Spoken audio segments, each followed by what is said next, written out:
So thank you very much. और सभी का फिर से आज के 10वें दिन में आप सभी का स्वागत है। हम धीरे धीरे इस कोर्स की जो गहराई है या विभिन्न जो पहलू है या विभिन्न प्रकार की ध्यान साधना है उसको हम सीखने का प्रयास कर रहे हैं। और हमारा जो उद्देश्य हमने तय किया था कि हमें हमारा जो आरोग्य है, हमारा शरीर है, वो तंदुरुस्त हो, निरोगी हो और साथ ही साथ हमारा मन भी शुद्ध हो और बुद्ध हो। तो इस प्रकार से हमारा जो संतुलन हमारे शरीर मन और हमारे आरोग्य का संतुलन बनाए रखने के लिए हम ये कोर्स को आप ज्वाइन किए हुए हैं। और हमारा एकेडमी भी चाहता है कि इस प्रकार का संतुलन बनाए हम सीखें। और बुद्ध की भी यही वाणी है, बुद्ध का उपदेश भी यही है कि हम संतुलित रहें, हम सुखी रहें, आनंदित रहें। और सुखी और आनंदित होने के लिए हमें स्वयं का परीक्षण स्वयं करना होगा। यही मध्यम मार्ग है। हम किसी और के विचारों को या और के मार्ग को जैसे ही स्वीकार कर लेना, मान लेना कि वो संपूर्ण हमारे लिए सत्य है, तो वो एक प्रकार का हमारा ज्ञान है। तो ज़रूर हमें उनसे प्रेरणा लेनी है, सीखना है। लेकिन जो हमारे उपयोग और हमारे संतुलित स्थिति के लिए क्या उपयोगी है, हमारे आहार, हमारे विहार, हमारे आचार और हमारे विचार, इसका सभी का हम धीरे धीरे अध्ययन कर रहे हैं कि सही में हमारा शरीर क्या है, हमारा मन क्या है, और हम जो आहार ले रहे हैं उसके पीछे हमारा तत्व क्या है, किस प्रकार के हम पोषक तत्व या पोषक घटक ही हमारे लिए आहार का भी काम करते हैं और हमारे रोग मुक्ति के लिए दवाई का भी काम करते हैं। तो हमारा शरीर ही अपने आप में, ऐसा कहते हैं कि इस शरीर को किसी भी प्रकार की दवाई की ज़रूरत नहीं है। वो स्वयं किसी भी प्रकार की बीमारी से लड़ सकता है और हमें फिर से तंदुरुस्त कर सकता है। इतनी ताकत इस शरीर में है। लेकिन इस शरीर की शक्ति को हम काफ़ी हद तक खो चुके हैं। उसके दो कारण हैं। एक कारण है कि हम खुद ध्यान रखना छोड़ दिए हैं। शरीर के प्रति हम विशेष जानकारी है या उसका ज्ञान है हम बहुत कम रखते हैं। और दूसरा कारण ये है कि जो बातें बाहर से हमें सुनने में आती है या हम पे थोपी जाती है या हमें भय दिखाया जाता है दवाई का, बीमारी का, और उसके वजह से भी हम अपने शरीर की जिम्मेदारी है विशेषता रोगों की और आरोग्य की। अगर रोग हो रहा है, बीमारी है, तो भी उसका कारण हम हैं। हमारा आहार, हमारा विचार, हमारा मन कारणीभूत है। अगर उससे कोई हमें रोगों से मुक्त कर सकता है, उसका कारण भी, उस कारण को ढूंढ के उस कारण पे कार्य करना, वही उसका मार्ग है, वही मध्यम मार्ग है। ये बुद्ध ने ये सबसे पहले स्वयं पे परीक्षण करके उन्होंने खोजा कि ये सही में ऐसा ही है या नहीं है। और उनके अनुभव से उनके जीवन को उन्होंने बदला। वो स्वयं बुद्ध बने, प्रकाशित बने। अपने पूरी चेतना को, अपने पूरे चित्त को और शरीर को शुद्ध करते हुए उन्होंने ज्ञान को, सत्यता को प्राप्त किया। और वही ज्ञान, वही प्रज्ञा जो है वो हमारे दुख को, वो किसी भी प्रकार का दुख हो, किसी भी प्रकार का, कितना भी गहरा दुख हो, और फिर वो व्यक्तिगत दुख हो, शारीर, विचार, मानसिक और हमारा भावनाओं का, या हमारा पारिवारिक दुख हो, हमारे घर में जो संबंध है जिससे हमें दुख हो रहा है, पति पत्नी के बीच में हो या बच्चों के बीच में हो या किसी भी प्रकार के हमारे जो मानवीय संबंध है, उस संबंध से भी जो हमें दुख आता है,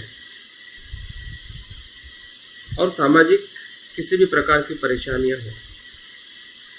हमें पता है कि जो जाति भेद है ये बाबा साहब ने और बुद्ध ने अपनी प्रज्ञा से तोड़ा था, करुणा से उसको लोगों को मदद की थी। तो ये चीज़ें हमें अपने महापुरुषों से या जो मानव इस पृथ्वी पे वो हमारे वंशज हमें प्रेरणा दे रहे हैं कि आप भी मनुष्य हो, जैसे हमने किया है, जैसे हमने अपनी शक्ति का या हमारे चित्त का हमने अधिक उपयोग किया है, तो आप या हर एक मनुष्य जो बुद्ध से प्रेरित हो रहा है, हो सकता है, क्योंकि हर एक मनुष्य को जागरूक होने के लिए किसी न किसी प्रेरणा की ज़रूरत है। जिस प्रकार से इस पृथ्वी पर जीव उत्पन्न होने के लिए प्रकाश की, सूर्य की और वातावरण की ज़रूरत होती है, तभी पृथ्वी पर जीवन निर्माण हुआ। उसी प्रकार से मनुष्य को भी श्रेष्ठ मनुष्य बनने के लिए किसी न किसी श्रेष्ठ मनुष्य की प्रेरणा की ज़रूरत होती है। तो मानव समाज में ऐसे महान पुरुष हो चुके हैं, हो रहे हैं, और हम उस मानव जाति का एक अंश है। मनुष्य के तौर पे हमने भी अपने शक्ति को, अपनी सत्यता को हमने पहचानना चाहिए। तो ये सब पहचानने का अर्थ ही है कि जागरूक होना। तो आज जो हमारा विषय है, जिस विषय को लेके हम आज अभ्यास और सराव करने वाले हैं, वो है हमारा शरीर। शरीर क्या है? अभी तक हमने बहुत सारी बातें देखी है और हमने प्रयास भी किया है अलग अलग प्रकार से, आहार को लेके, हमारे मन को लेके। लेकिन आहार और मन का जो साधन है, आहार कहाँ पे जाता है और मन कहाँ पे रहता है। मन का भी वास जो है मनुष्य में, हमारे शरीर में है, और आहार भी हमारे शरीर में जाता है। और मन और आहार का अगर कहीं पे केंद्र है, साधन है, तो हमारा शरीर है। तो इस साधन को बौद्ध धर्म में बुद्ध के समय से ही, जब बुद्ध ने स्वयं कठोर तप किया और उनको लगा कि ये जो शरीर को अति कष्ट देना, ये मृत्यु के समीप जाना है और ये मार्ग सत्य का मार्ग बिल्कुल नहीं हो सकता है। और तब जाके उन्होंने कठोर तप को छोड़ के उनकी जो आवश्यकता का भोजन है, जिस भोजन का उन्होंने पूरी तरह से त्याग किया था, उसी भोजन को उन्होंने सम्यक या संतुलित आहार के तौर पे उन्होंने ग्रहण किया। और वहाँ से उनका जो मध्यम मार्ग हमें दिखाई देता है कि जो उनको ज्ञान सत्यता की तरफ और सभी दुखों को मुक्ति करने का मार्ग वो खोज पाए। तो आपके और मेरे लिए भी इसी प्रकार से हमें सोचना है, इसी प्रकार से हमें देखना है, क्या हम अपने शरीर को अति कष्ट दे रहे हैं या अति भोग में रख रहे हैं। ये जब तक हमें समझ में नहीं आएगा और शरीर के प्रति हम सजग नहीं होंगे, तब तक ये दोनों चीज़ें हमें समझ में नहीं आएंगी कि शरीर, जिसे हम काया कहते हैं, जिसे हम रूप कहते हैं, ये सही में ये शरीर जो है ये एक प्रकार का विश्व है, जो विश्व में घटक है।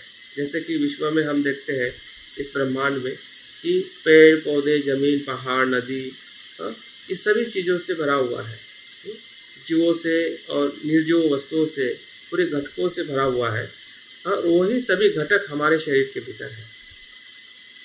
तो जिस हम विश्व को बाहर देख रहे हैं, हमारे पूरे विश्वमंडल में या पूरे यूनिवर्सल में, तो वो जो तत्व जो है, वो जो घटनाएं जो हमें दिखाई दे रही है या हमें अनुभव हो रहा है बाहर को, जगत को देखे, वो पूरा जगत हमारे शरीर के भीतर है, क्योंकि उसी तत्व से हमारा शरीर बना है। और बुद्ध की यही खोज सत्यता की खोज है।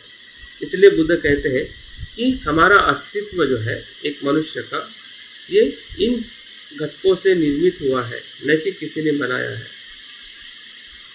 और हमारी जो जीवन जीने की जो तृष्णा है, इच्छा है, उसी इच्छा के कारण हम उस मनुष्य को जो प्राणियों में से धीरे धीरे उत्क्रांत होते हुए हम एक मनुष्य के जीवन में हम अपने आप को रूपांतरित कर सकें।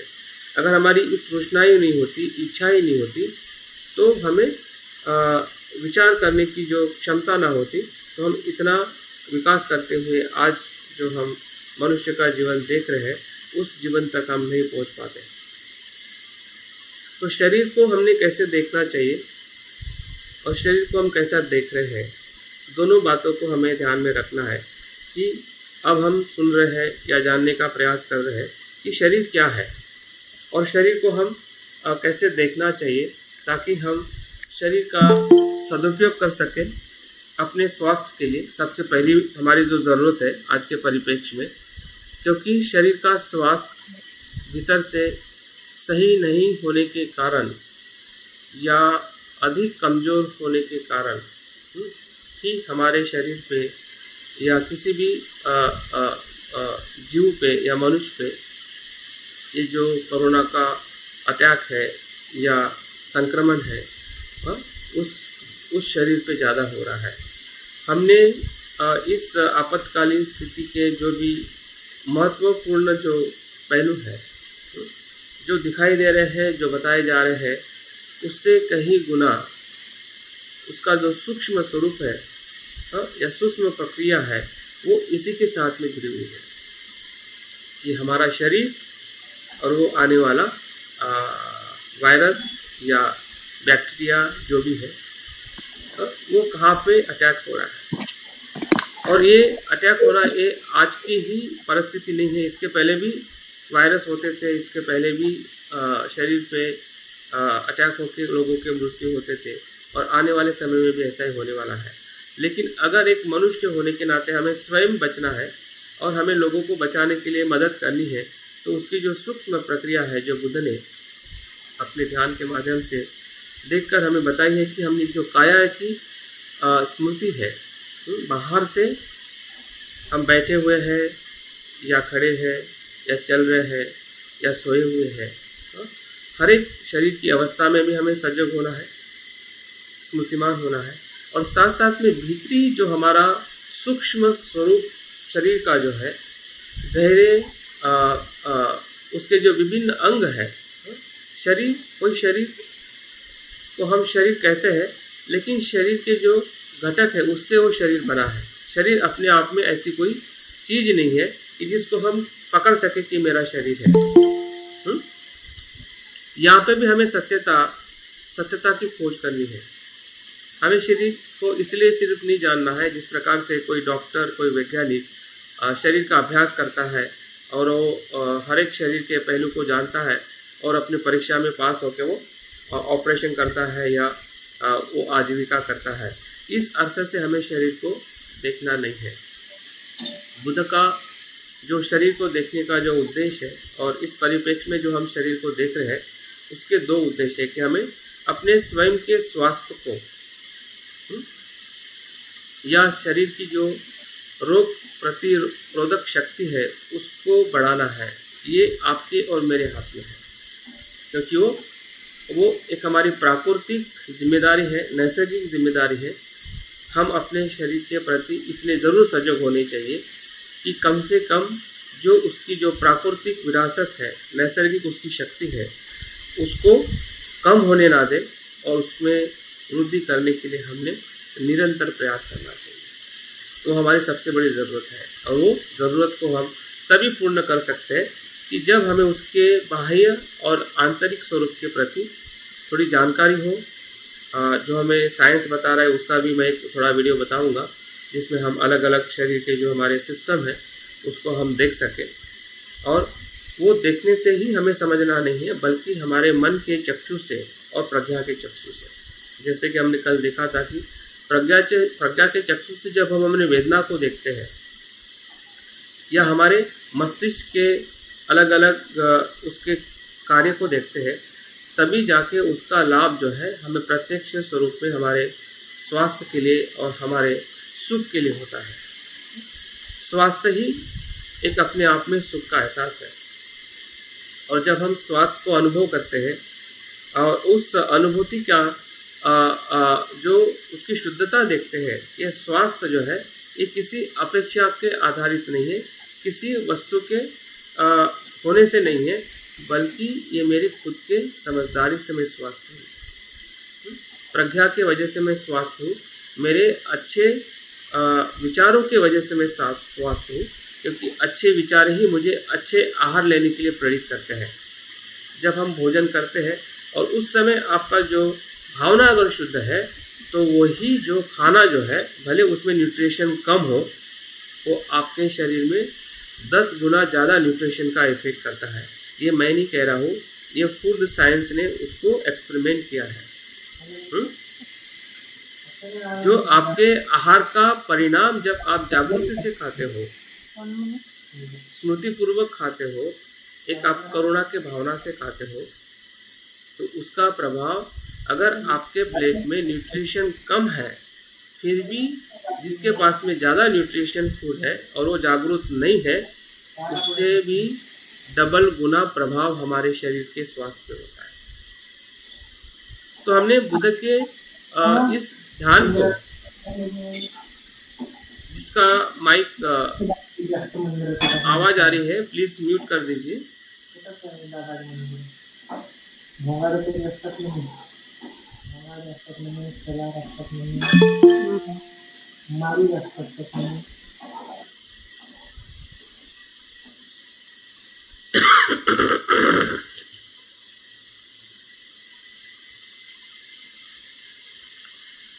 तो यहाँ पे मैं ये बताने का प्रयास कर रहा हूँ, या आपको भी समझना है, क्योंकि आपका शरीर है। मैं कोई साइंटिस्ट नहीं हूँ और ना डॉक्टर हूँ, मतलब उस विषय का, लेकिन मैं बुद्ध के शिक्षाओं के अध्ययन से और मेरे खुद के शरीर को जब मैं देखता हूँ, तो मुझे समझ में आता है।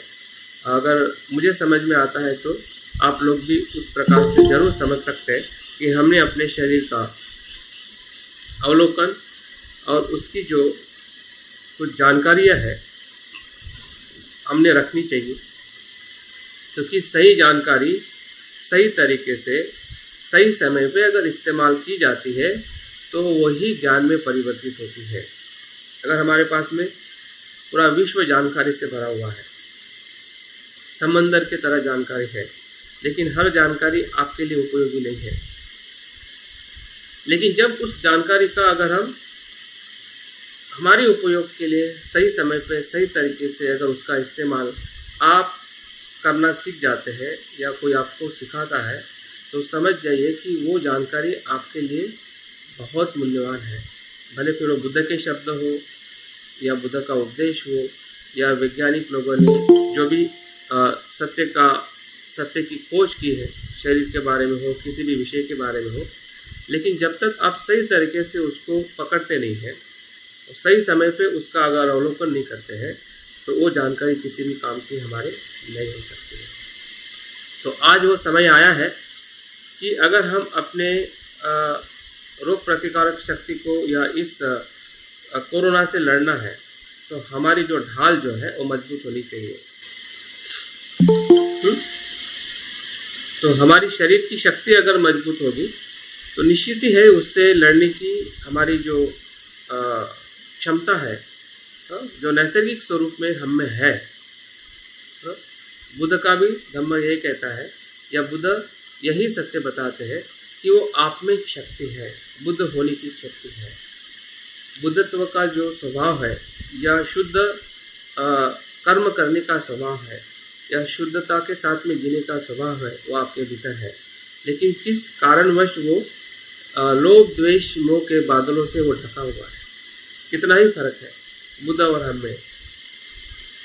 और हमारे बुद्ध होने के 100% चांस है, क्योंकि वो बीज जो है वो बार बार हमें प्रेरित करता है।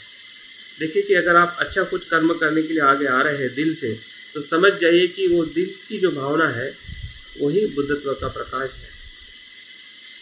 और उसी के वजह से हम बुद्ध के ज्ञान के तरफ या सत्यता को ढूंढने की तरफ जो हमारी लालसा होती है, एक इच्छा शक्ति हम निर्माण करते हैं, तो वो इच्छा शक्ति एक ऐसा बल है कि जो आपके उस शुद्धता से वो आके जो आने वाले जो अड़चनियाँ हैं या जो तकलीफ़ें हैं या जो अवरोध है, जो बीच बीच में हमें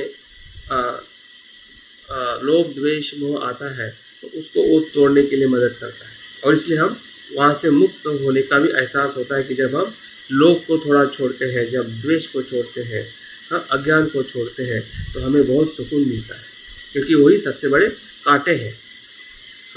वही कारण है कि जिसके वजह से हम शरीर में भी दुखी हो रहे हैं, मन में भी दुखी हो रहे हैं, और इतने अच्छे परिवार में हम सुख से परिवार करके भी रह रहे हैं, उसमें भी दुखी हो रहे हैं। दुख का कारण कोई बाहर नहीं है, तो बल्कि इसी ही लोभ द्वेष मोह को शरीर में ढूंढना है। वो शरीर में कहीं तो भी वो कार्य कर रहे हैं। कहाँ पे कर रहे हैं, कैसे कर रहे हैं, जब तक उसका हम परीक्षण और चिकित्सा के तौर पे नहीं देखेंगे, तो वो सूक्ष्म जो स्वरूप जो है वो हमें कभी भी दिखाई नहीं देगा, क्योंकि इस आँखों से और इस कानों से वो पूरी तरह से समझ में नहीं आता है। वो आधा अधूरा ही समझ में आता है, और आधा अधूरा हम सबको पता है कि वो आधा अधूरा ज्ञान जो है हमेशा खतरनाक होता है। तो जो आप सुन रहे हैं और जो देख रहे हैं, उसके भीतर भी आपके पास में शक्ति है कि जो आप मन को मन से देखते हुए प्रज्ञा से देखिए। उसी का नाम विपश्यना है, उसी का नाम शरीर को भीतर से देखना है। तो शरीर को भीतर से जब हम देखते हैं, तो बुद्ध या वैज्ञानिक भी हमें यही बताते हैं। ये 4 घटकों से कल हमने देखा था और हमने इसके ऊपर ध्यान साधना भी की है, तो इसके बारे में मैं ज़्यादा नहीं बताऊंगा कि ये 4 जो घटक है, पृथ्वी, जल, वायु और अग्नि, वायु और अग्नि, इन 4 घटकों के 4 जो गुण जो है 4+4, पृथ्वी, आप, तेज, वायु, और उसके जो 4 गुण है, पृथ्वी का गुण क्या है, जड़ता, आप और पानी का गुण क्या है, तरलता, और अग्नि का गुण क्या है, उष्णता, और वायु का जो गुण है प्रवाहित करना। तो अगर आप देखिए, श्वास अगर आप नहीं लेते हैं तो जो रक्त जो है रुक जाता है, और रुकने की वजह से हमारी मौत होती है। तो रक्त को जो प्रवाहित है उसको कौन मूव करता है, आप जो हवा लेते हैं या ऑक्सीजन जो है, ऑक्सीजन जब ब्लड में कैरी करता है, तब जाके वो ब्लड जो है सेल्स में जाके हमें जीवन देता है। तो भले हम डॉक्टर नहीं है, लेकिन इस प्रक्रिया को हम जरूर समझ सकते हैं। जो मैं बता रहा हूँ उसके माध्यम से भी समझ सकते हैं, और आप स्वयं भी ऐसे कुछ वीडियोज़ है कि जो लोग इसका अभ्यास अलग उद्देश्य से कर रहे हैं, लेकिन हमने अपने जीवन के उद्देश्य से करना है। ये कोई 10, 12 और जो MBBS करते हैं उनका ही क्लास नहीं है, ये हमारे जीवन का क्लास है। और हमारा शरीर और मन जो है वो लेबोरेटरी के अंदर वो मूल्य है, वो तत्व है जिस पर हमें परीक्षण करना है, और हमें खुद डॉक्टर होना है। और इसके कोई सर्टिफाइड करने वाला कोई नहीं है, आपको ही सर्टिफाइड करना है कि हाँ, मैं जब नहीं जानता था तब मैं नहीं था, लेकिन अभी मैं जान रहा हूँ कि मेरा शरीर इस प्रकार से कार्य करता है जब मैं सांस लेता हूँ, क्योंकि वो सांस का जो गुण जो है या हवा का जो गुण जो है वो मूव करना है, तो क्या करना है, गति देना है। तो ये 4 जो फिजिकल एलिमेंट, और इस फिजिकल एलिमेंट के 4 जो क्वालिटीज़ जो है, ये मिला के 8 होते हैं। 4+4, बुद्ध ने इसको क्या कहा है, 8 कलाप कहा है। कलाप, कलाप मतलब इस पूरे शरीर का सूक्ष्म स्वरूप। जिस प्रकार से शरीर में हम देखते हैं कि जो शारीरिक वैज्ञानिक कहते हैं कि जिसे हम सेल्स कहते हैं, तो उस सेल्स के बुद्ध ने इन 4+4 8 कलापों के माध्यम से महसूस किया है कि ये 4 और 4 जो 8 कलाप जो है, इससे हमारा सूक्ष्म स्वरूप कार्य करता है, और क्षण प्रतिक्षण वो बदलने के कारण हमारा जीवन अस्तित्व में है। आप चारों घटकों से और इन 4 गुणों के वजह से हमारे जो पेशियां है या पूरा हमारा जो संचारण जो है शरीर का, वो शुरू है बचपन से लेके, माँ के गर्भ से लेके जन्म तक, और जन्म से लेके मृत्यु तक। ये जो 8 कलाप है यही हमारा सूक्ष्म स्वरूप है। उसको देखना मतलब विपश्यना करना है। और बाहर से हम जो देख रहे हैं ये भौतिक एक प्रकार का शरीर का बाह्य स्वरूप है। इसी को शरीर मान के अगर हम भौतिक जगत में या किसी भी चीज़ को अगर हम देखते हैं तो वो एक प्रकार की भोग की प्रवृत्ति है और वही दुख का कारण है।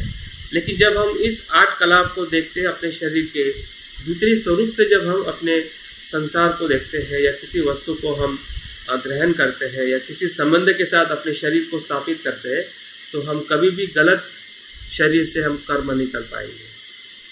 क्योंकि शरीर से गलत कर्म करने का कारण यही है कि हम बाह्य स्वरूप से ही शरीर का उपभोग कर रहे हैं।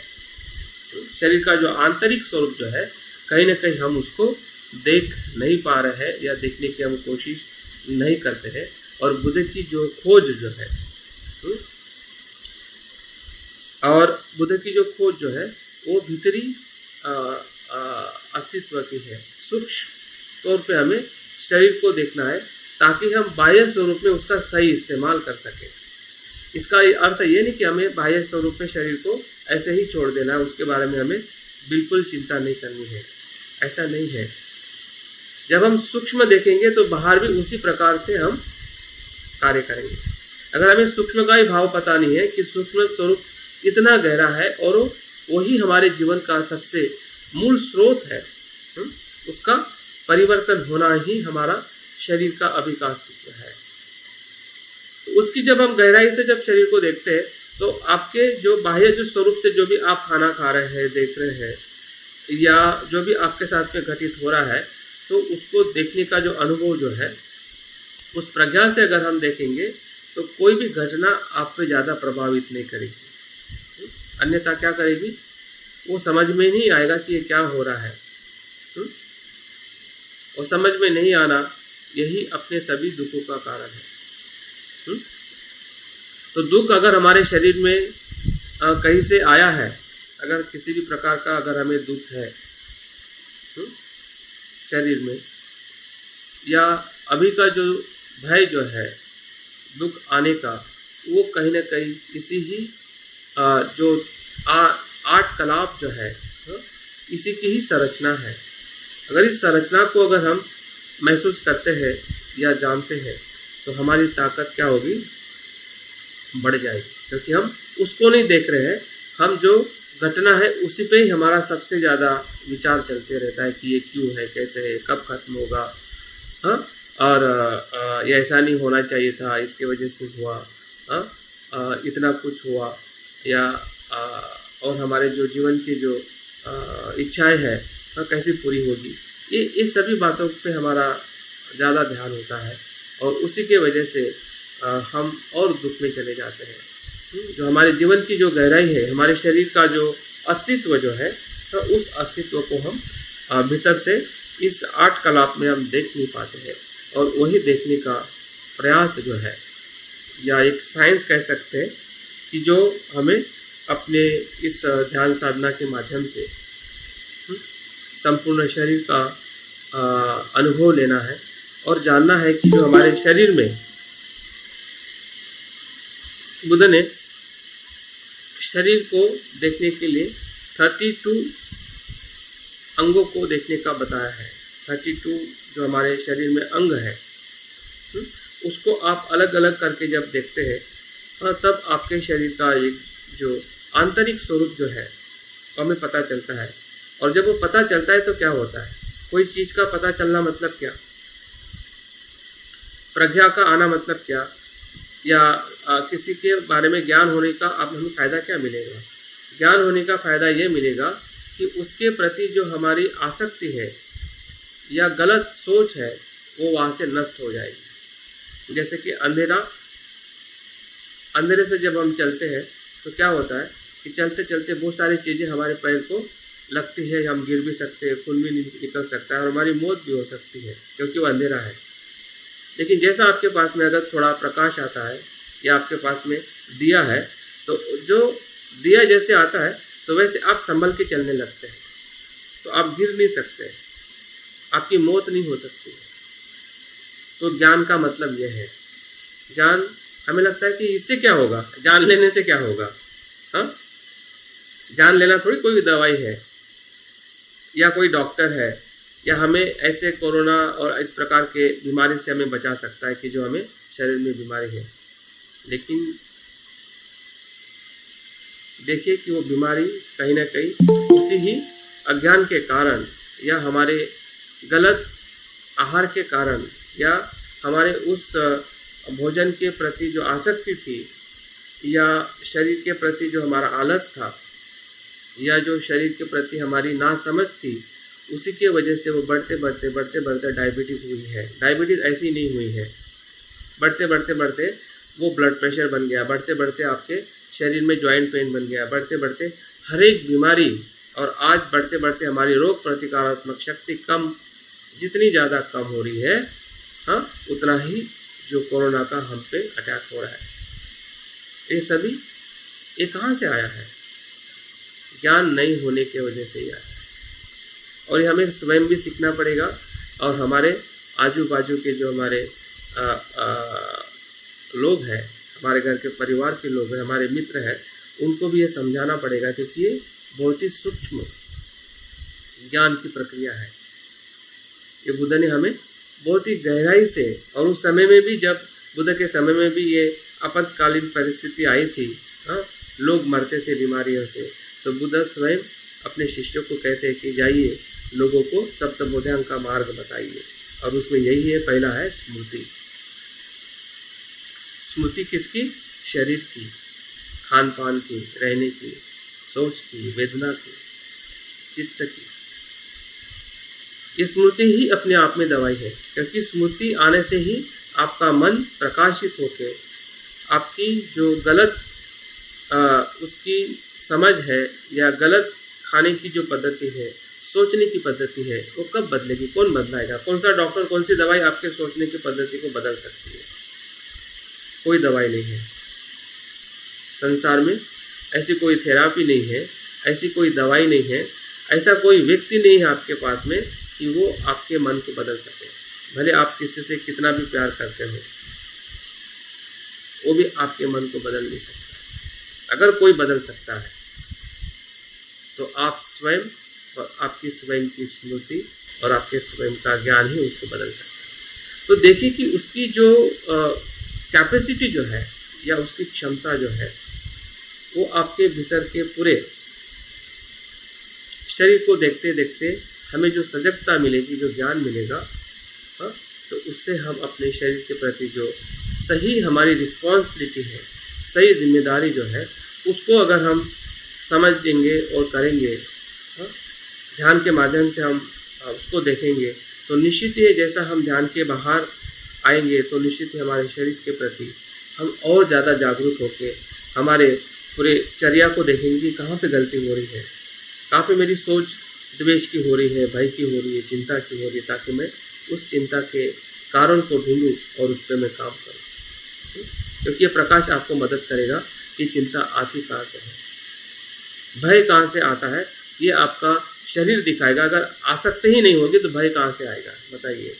जब हम ज्ञान से अपने शरीर को देखेंगे और आसक्ति ही नहीं रहेगी, कि ऐसा लगेगा नहीं कि ऐसी कुछ चीज़ है कि जिसके इस शरीर के प्रति मैं आसक्त बन सकता हूँ या हूँ, या रहने का कुछ वजूद है, क्योंकि शरीर है, शरीर के हिसाब से आप उसको देख रहे हैं। तो वो प्रकाश और ज्ञान हमें ये दिखाएगा कि शरीर के प्रति हमें आसक्त होकर नहीं जीना है, बल्कि उसकी जिम्मेदारी लेके और सत्य को प्राप्त करने के लिए हमें शरीर का इस्तेमाल करना है।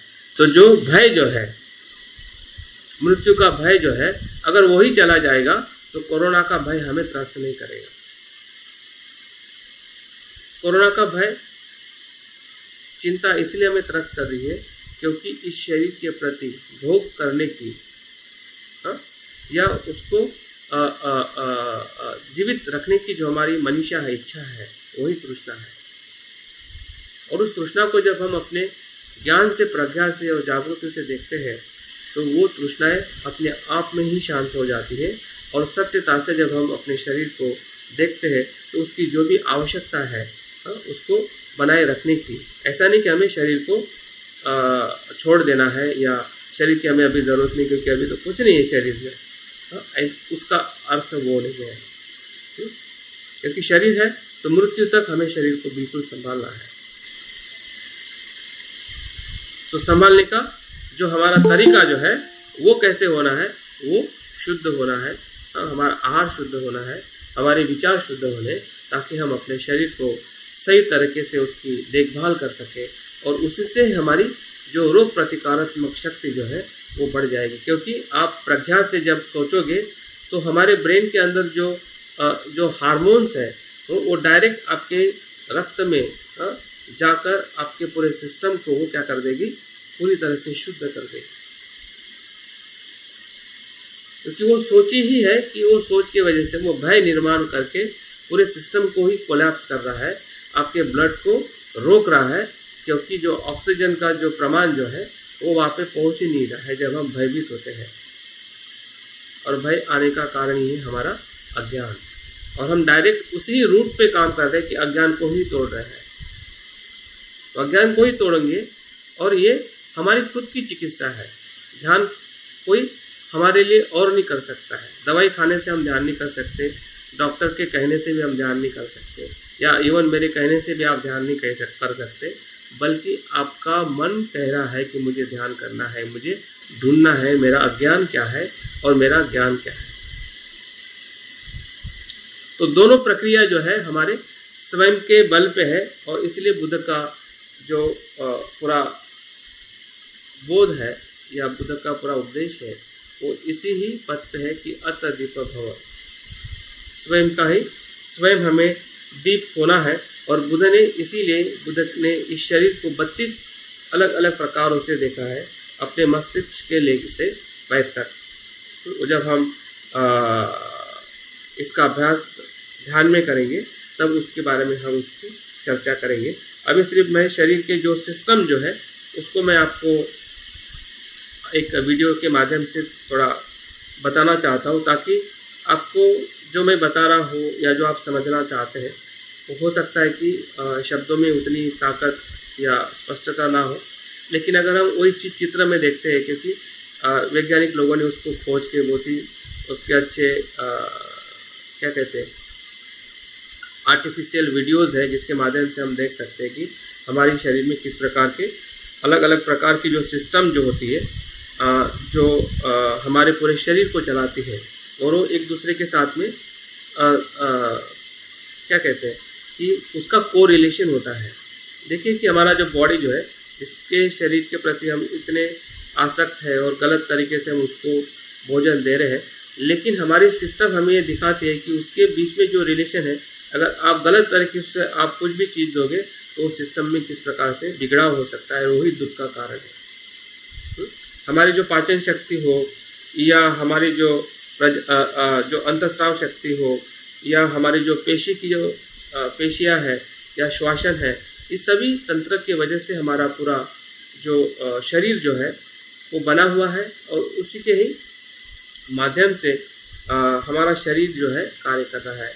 उसमें जो महत्वपूर्ण जो अंग जो होते हैं वो मस्तिष्क है, हृदय है, लीवर है, किडनी है, फेफड़े है, और बहुत सारे ऐसे अन्य अंग है जो हमारे शरीर को सुचारू रूप से चलाने के लिए हमें मदद करते हैं। तो हमारे शरीर के प्रति जितना हम बाहर से सुंदरता से या कपड़े पहना के हम उसका इस्तेमाल करते हैं सुबह से लेकर शाम तक, या मृत्यु से जन्म से लेकर मृत्यु तक, लेकिन हम भीतरी जो उसका एक अंग है या उसका स्वरूप है उसको हम बहुत कम देखते हैं, और इसके वजह से हमारे जीवन में ज़्यादा प्रमाण में दुख आ जाता है। लेकिन हम चाहत सुख की करते हैं। अगर हम चाहत सुख की कर रहे हैं तो हमने उस सुख को भी अनुभव करना चाहिए, अगर हम अपने शरीर को इस प्रकार से पूरी तरह से उसको समझते हैं या देखते हैं। तो मैं अभी एक वीडियो प्रेजेंट कर रहा हूँ और उसके बाद हम ध्यान का सराव करते हैं, ताकि हमें जो मैंने जानकारी दी है और जो वीडियो से आपको एक विजुअल बेस मिलेगा या विजुअल एक आपका अनुभव होगा, तो ध्यान करने में बहुत ही हमें सरलता हो सकती है। तो 1 मिनट शुरू रखें।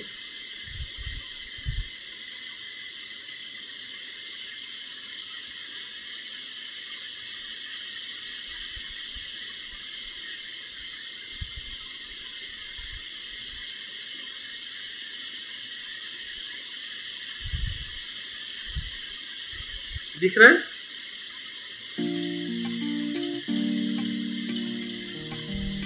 दिख रहा है क्या?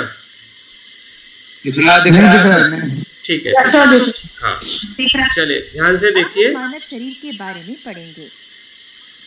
अब ये स्टूडेंट के लिए बता रहे हैं, लेकिन हमें अपने ध्यान के लिए इसका इस्तेमाल करना है। Masterpiece of engineering. कभी कभी लोग कहते हैं यह मानव शरीर कहीं न बनाया गया अद्भुत मशीन है। मशीन जैसे अनेक व्यवस्थाओं यानी सिस्टम्स के द्वारा निर्मित है। हर एक व्यवस्था विशेष काम करता है, लेकिन सब मिलजुल कर शरीर को चुस्त और स्वस्थ बनाते हैं। इसे मशीन से तुलना किया जा सकता है, फिर भी यह मशीन से भी बढ़कर होता है। यह जो कार्य करेगा फिर मशीन नहीं कर सकता है। उदाहरण के लिए मानव शरीर बड़ा होता है। यह मुसीबतों में अपने आप मरम्मत कर सकता है, जो मशीन नहीं कर पाता। हर दिन हर पल सोते हुए समय में भी हमारा शरीर व्यवस्थाओं में व्यस्त रहता है। हमें जिंदा और स्वस्थ रखने के लिए हमारे बॉडी सिस्टम्स अंतर्शब्द यानी हमेशा से काम करते हैं। जैसे हार्ट, लंग्स, किडनी, शरीर के अनेक अंग लगातार काम करते रहते हैं। 70 साल के आदमी के हार्ट ने उनके जीवन में लगभग 1740 लाख लीटर रक्त पंप किया होगा। शरीर को काम करने के लिए शक्ति चाहिए। कार जैसा मशीन को पेट्रोल से शक्ति मिलती है। अपने शरीर को काम करने के लिए शक्ति कहाँ से मिलेगी? खाना और ऑक्सीजन के द्वारा हमें यह शक्ति मिलती है।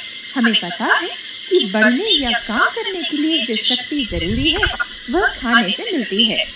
हम जो खाना खाते हैं क्या वह सीधा इस्तेमाल होकर शक्ति देता है, या उसे किसी प्रक्रिया यानी इस्तेमाल करने से पहले बदलने के द्वारा शक्ति देती है?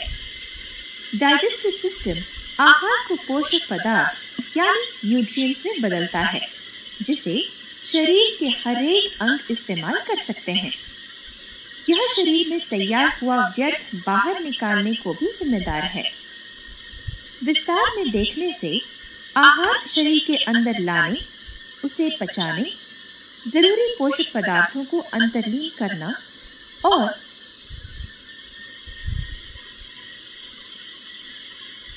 व्यर्थ जो शरीर में जरूरत नहीं है उसे बहिष्करण करने वाली प्रक्रिया डाइजेस्टिव सिस्टम है। तो यह हजम हुआ आहार या अंतर्लीन हुआ पोषक पदार्थ यानी न्यूट्रिएंट्स कैसे सब अंगों तक पहुंचता है? सर्कुलेटरी सिस्टम ऑक्सीजन और न्यूट्रिएंट्स को शरीर के सब अंगों तक पहुंचाता है। यह शरीर में तैयार हुआ व्यर्थ यानी वेस्ट पदार्थों को भी इकट्ठा करके एक्सक्रीटरी सिस्टम में पहुंचाता है। इस तरह से अंतर्लीन यानी अब्सॉर्ब हुए न्यूट्रिएंट्स को शरीर में बांटने के लिए डाइजेस्टिव सिस्टम सर्कुलेटरी सिस्टम के साथ काम करना होता है। हमें सांस लेना क्यों जरूरी है? जीने के लिए हमारे शरीर को ऑक्सीजन चाहिए। वातावरण से ऑक्सीजन को अब्सॉर्ब करके सर्कुलेटरी सिस्टम तक पहुंचाने का काम रेस्पिरेटरी सिस्टम करता है। इस प्रक्रिया में CO2 यानी कार्बन डाइऑक्साइड बाहर छोड़ता है। रेस्पिरेटरी सिस्टम एयर फेफड़े तक ले जाता है।